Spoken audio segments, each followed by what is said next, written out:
நேற்றைக்கு நான் வீடியோவில் சொல்லியிருந்த மாதிரி அந்த பூனையோட ஆப்ரேஷனுக்காக காலையில் அகாடமி வேலையெல்லாம் ஒதுக்கிட்டு திருவனந்தபுரம் வெட்டினரி ஹாஸ்பிட்டலுக்கு கிளம்பியிருந்தேன். தனியாக தான் போயிருந்தேன். டேட்டு பார்த்திங்க அப்படின்னா இன்றைக்கி கொடுத்துருந்ததுனால காலையில் 12:30 வர சொல்லியிருந்தாங்க. ஃபைனலி பார்த்திங்க அப்படின்னா ஹாஸ்பிட்டலில் ரீச் ஆகிட்டேன். அங்கே பார்த்திங்க அப்படின்னா எக்கச்சக்கமான பெட் லவரை பார்த்தேன். ஏன்னா நாம் என்ன நினைக்கிறோம் அப்படின்னா நம்ம மட்டும்தான் பெட் லவராக இருக்கோம் அப்படின்ட்டு நிறைய பெட் லவர் இருந்தாங்க. முதல் வேலை என்ன அப்படின்னு பார்த்தீங்க அப்படின்னா அங்கே போன உடனே டோக்கன் ஒன்று எடுக்கணும். ஸோ டோக்கன் எடுத்துட்டேன். டோக்கன் எடுத்ததுக்கப்புறம் பார்த்திங்க அப்படின்னா பேங்கில் எல்லோரும் உட்காந்துருப்போம்ல, அதாவது டோக்கன் நம்பர் கூப்பிடும்போது இந்த டாக்டர்கிட்ட போகணும் அப்படின்ற மாதிரி சிஸ்டம் இருக்கும். ஸோ என்னோடய டோக்கன் நம்பர் 46ன்னு நினைக்கிறேன். கிட்டத்தட்ட ஒரு 2 hours வெயிட் பண்ணதுக்கப்புறம் என்னோடய டோக்கன் நம்பர் கூப்பிட்டாங்க. நான் அந்த பூனையை கூட்டிகிட்டு டாக்டர்கிட்ட போனேன். ஃபஸ்ட்டு பார்த்திங்க அப்படின்னா அந்த பூனை ஏற்கனவே இருந்ததை விட ரொம்பவே டயர்டாக இருந்தது. ஸோ ப்ளட் டெஸ்ட் எடுக்கணும் அப்படின்னு சொல்லியிருந்தாங்க.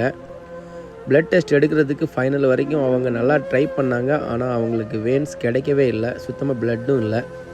வெயிட்டு பார்த்திங்க அப்படின்னா 1 கிலோ தான் இருந்தது. அந்தளவுக்கு வீக்காக இருந்தது. ஸோ அவங்க என்ன சொன்னாங்க அப்படின்னா இப்போதைக்கும் ஆப்ரேஷன் பண்ண முடியாது, ஏன்னா அந்தளவுக்கு வீக்காக இருக்குது. ஸோ அதுக்கு ட்ரீட்மெண்ட் பண்ண ஆரம்பிச்சிருவோம். அதுக்கப்புறம் 3-4 days கழித்து இன்கேஸ் உயிரோடு இருந்தது அப்படின்னா ஆப்ரேஷன் பண்ணுவோம் அப்படின்னு சொல்லியிருந்தாங்க. ரொம்ப வருத்தமாக இருந்தது. அதுக்கப்புறமா பார்த்திங்க அப்படின்னா அந்த ட்ரீட்மெண்ட்ஸ் ஆரம்பித்தாங்க. டாக்டர்கிட்ட மெதுவாக கேட்டேன், எப்படி இது சர்வை பண்ண வாய்ப்பு இருக்கா அப்படின்ட்டு.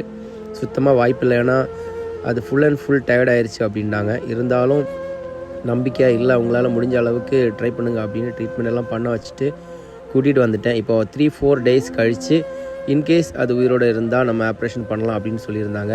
இதில் இன்னொரு வருத்தமான விஷயம் என்ன அப்படின்னு பார்த்திங்க அப்படின்னா எனக்கு இல்லாத டைமை நான் உருவாக்கி இதுக்காக நான் செலவு பண்ணிகிட்ருக்கேன். அதே மாதிரி காசும் செலவு பண்ணிகிட்ருக்கேன். இவ்வளோ செலவு பண்ணியும் இதுங்க உயிர் பிழைக்காது அப்படின்னு சொல்லும்போது ரொம்ப வருத்தமாக இருக்குது. மனுஷன் என்ன தான் செஞ்சாலும் கடைசியில் கடவுள் நினச்சாதான் எல்லாம். நான் என்னோடய வேலையை கரெக்டாக செஞ்சுட்டேன். கடவுள் அவரோட வேலையை கரெக்டாக செய்கிறாரா அப்படின்னு பார்ப்போம். ஜெய் ஹிந்த், ஜெய் பாரத்.